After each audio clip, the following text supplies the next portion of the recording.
성도님들 안녕하십니까? 사순절 9째 날입니다. 또 오늘은 종월 대보름이죠. 즐겁고 은혜로운 그런 기쁜 하루가 되시기를 바랍니다. 사순절 9째 날 오늘 함께 나눌 말씀은요. 신약 308조 갈라디아서 5장 16절에서 23절까지입니다.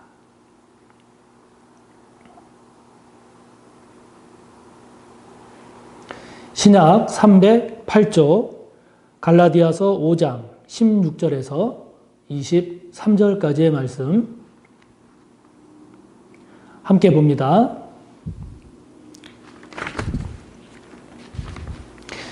내가 이르노니 너희는 성령을 따라 행하라. 그리하면 육체의 욕심을 이루지 아니하리라. 육체의 소욕은 성령을 거스르고 성령은 육체를 거스르나니 이 둘이 서로 대적하므로 너희가 원하는 것을 하지 못하게 하려 함이니라.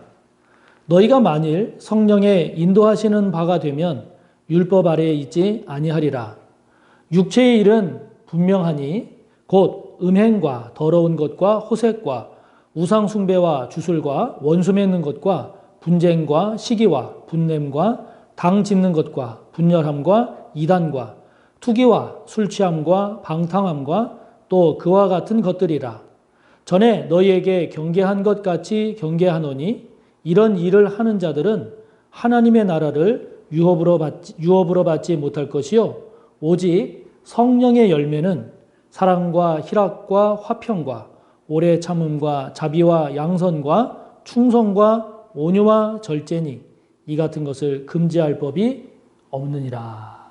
아멘. 요즘은 우리 주변을 보면 이제는 외국인들도 꽤 많습니다. 그리고 다른 인종이라든지 다른 민족과 같이 이렇게 어울려 사는 그러한 경우가 이제 점점 많아지고 있습니다. 그래서 그런지 요즘 시대에 많이 사용하고 있는 용어나 개념들을 보면 이런 용어들을 요즘에는 점점 더 많이 사용하는 것 같아요.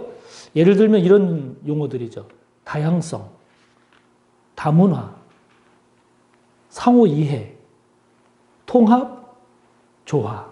이런 말들이 이제 외국인들과 점점 많이 접하게 되고 또 다른 민족 또는 다른 인종들과 우리가 같이 살아가는 시간들이 많아지면서 이제 이러한 용어들, 이러한 개념들이 점점 많이 사용되고 또 강조되는 것 같습니다. 그렇기 때문에 이제 이런 시대 속에서는 자기 주관이 뚜렷한 이런 것도 매우 중요하고 좋지만 이렇게 서로 다른 문화에 대한 이해, 서로 다른 종교에 대한 그런 관용, 서로 다른 생활 양식에 대한 그러한 서로의 배려, 서로의 협조 이러한 것들이 많이 이야기되고 또 강조되는 것 같습니다. 그런데요, 그럼에도 불구하고 사실 조화되기 어려운 게 있어요. 아니, 통합될 수 없는 게 있어요.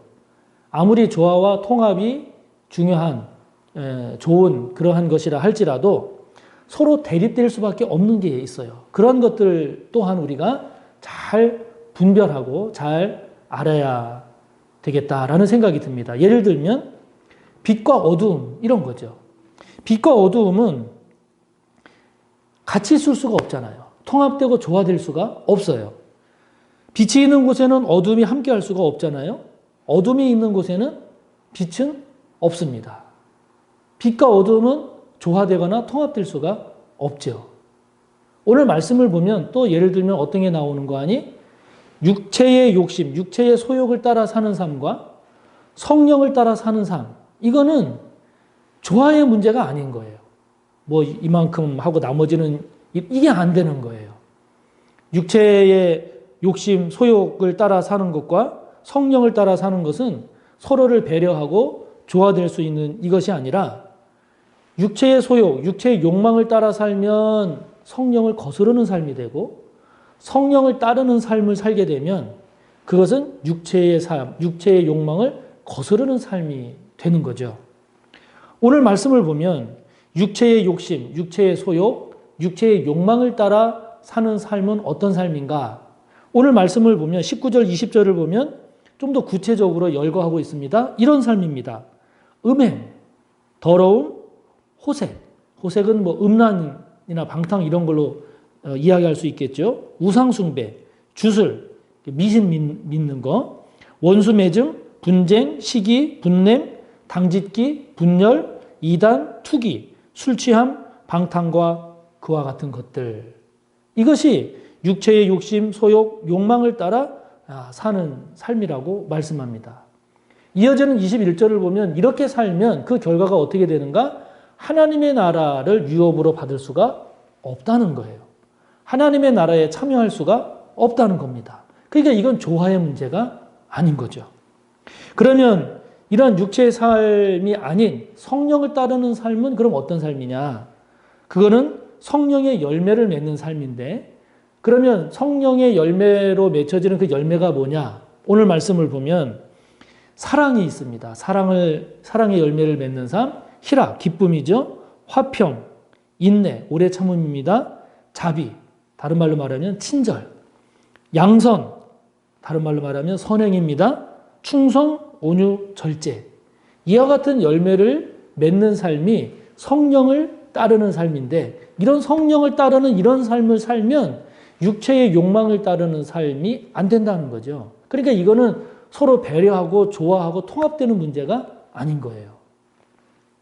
그런데 이처럼 성령의 열매를 맺고 성령을 따라 사는 이 삶의 공통점들을 보면, 그 9가지 열매를 맺는 삶들을 보면 그 삶은 다른 사람을 해치거나 다른 사람에게 손해를 끼치는 이런 삶이 아니라 다른 사람을 살리는 삶을 살게 되는 것을 볼 수 있습니다. 그래서 논어에 이런 이야기가 있더라고요. 애지욕 기생. 이 무슨 말인 거 아니? 누군가를 사랑한다라고 하는 것은 그 사람을 살리게끔 하는 것이다.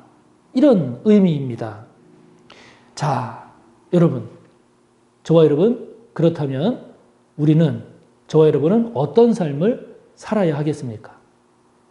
육체의 소욕, 육체의 욕망을 따르는 육체적인 삶을 살기를 원하십니까? 아니면 성령을 따르는, 성령을 쫓는 성령의 열매를 맺는 삶을 살기를 원하십니까? 앞서 말씀드린 대로 이 삶은 조화의 문제가 아니다 하는 겁니다. 통합의 문제가 아니라는 겁니다. 어느 한쪽을 향한 집중의 문제지 이것이 양자, 균형, 조화, 통합의 문제가 아니라는 거죠. 육체적 삶, 육체의 소욕을 따르는 삶은 내 욕망과 내 쾌락을 위한 삶에 불과하고, 그러한 삶을 추구하다 보면 결국 다른 사람을 해하는 삶, 더 나아가면 결국 하나님의 나라를 상속받지 못하는, 하나님 나라에 참여하지 못하는 그런 불행한 삶으로 맺어지기 때문에 저와 여러분은 반드시 성령을 따르는 삶, 반드시 성령의 열매를 맺기 위해서 그러한 삶에 에너지를 집중하는 저와 여러분의 삶이 꼭 되시기를 바랍니다. 자, 이처럼 우리가 성령을 따르는 삶을 사는데, 즉 성령의 9가지 열매를 맺기 위해서 우리가 살아야 되는데, 오늘 우리가 함께 묵상하고 특별히 마음에 간직하고 지켜야 되겠다라고 묵상할 것, 그것은 절제입니다. 9가지 열매 중에 맨 마지막에 나오는 절제입니다. 여러분, 절제가 성령의 9가지 열매 중에 맨 마지막에 나온다고 해서 이 절제가 다른 앞에 있는 열매보다 덜 중요하다, 이것을 의미하는 것은 아니죠. 아닙니다. 모든 성령의 열매를 성령의 열매답게 하는 것, 그것이 절제입니다. 그러니까 절제는 굉장히 중요한 성령의 열매입니다. 여러분, 절제가 없다라고 한번 생각해 보세요. 나머지 8가지 열매가 열매다울 수가 없어요. 사랑이 그렇게 좋다고 하더라도 사랑에 절제가 없어 보세요. 어떻게 되겠어요? 이거는 큰일 납니다. 불륜이 될 수도 있고, 이거는 정말 문제가 심각하게 일어날 수 있지요. 희락, 기쁨도 그렇습니다. 여러분, 절제 없는 기쁨이 무엇인가 한번 생각해 보세요. 안 됩니다. 그럼 문제가 됩니다.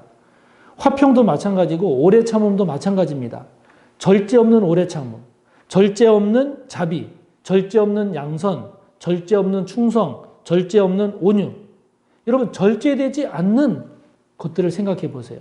그것이 아무리 좋은 것이라 할지라도 절제되지 않는, 절제가 없으면 그것이 그것되게 되기가 어려운 거죠. 그래서 과유불급이라는 말이 있지 않습니까?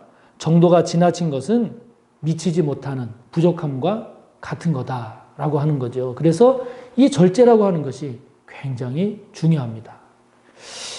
제가 글을 보다가 이런 표현을 제가 처음 보게 됐는데 그랭이질이라는 표현이 있어요. 그레질이라고도 하는데요. 이게 무슨 의미인가 하니 절제를 다른 말로 표현하면 이 그랭이질이다라고 이렇게 이해를 해도 될 것 같은데요. 이 그랭이질이라는 게 뭐냐면 여러분 혹시 시골집이나 이런 데 보면 보통 그 주춧돌 같은 것들을 네모 반듯하게 되어 있는 집들도 있지만 어떤 집을 보면 이 주춧돌이요 조금 이렇게 울퉁불퉁한 그런 주춧돌로 되어 있는 집들도 있어요. 그런데 그 울퉁불퉁한 돌 위에 그 나무 기둥이 있단 말이에요. 집을 받치는.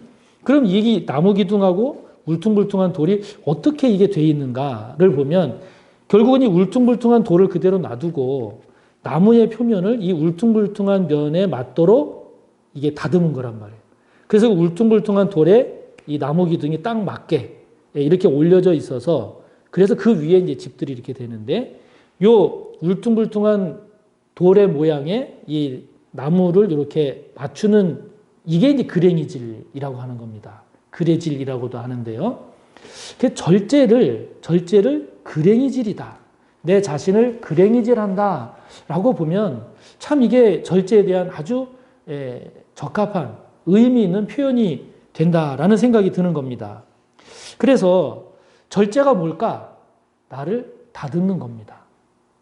저와 여러분의 모난 것 또는 잘못된 것 또는 빼일 것 또는 더할 것 그래서 보다 더 온전한 모습으로 저와 여러분을 다듬는 것 그것이 바로 그랭이질이고 그것이 바로 절제인 거죠.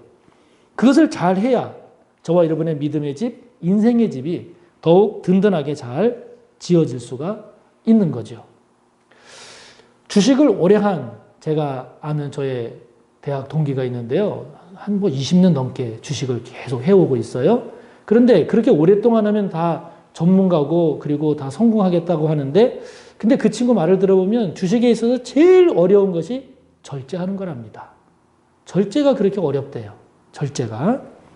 또 여러분 야구선수가 투수가 던진 공을 배트로 치려고 할 때 나가다가 이거 치면은 안 되는데 라는 생각이 들어서 멈추려고 할 때 이게 멈추는 게 어려운 거예요.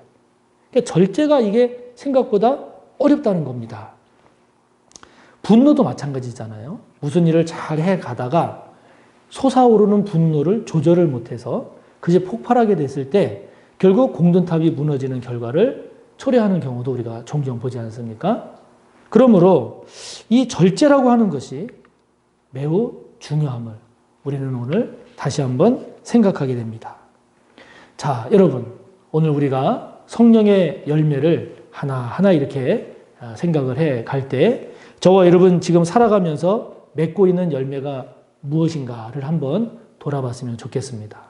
성령의 9가지 열매를 잘 맺고 있는 성령을 따르는 삶인가? 아니면 육체의 소욕, 육체의 욕망을 따르는 그러한 열매들을 맺고 있는 그런 육신적인 삶을 살고 있는가를 다시 한번 잘 돌아보면서 저와 여러분의 삶의 열매가 부끄러운 열매가 아닌 선한 열매들이 많기를 바랍니다. 특별히 그 열매 가운데 절제의 열매가 또 절제하고자 하는 그러한 의지, 그런 은혜가 저와 여러분 가운데 가득하기를 바랍니다. 그래서 성령의 열매가 사랑으로 시작하는 것처럼 사랑으로 시작하는 저와 여러분의 삶이 절제로 아름답게 온전하게 잘 세워지는 저와 여러분이 되기를 바랍니다.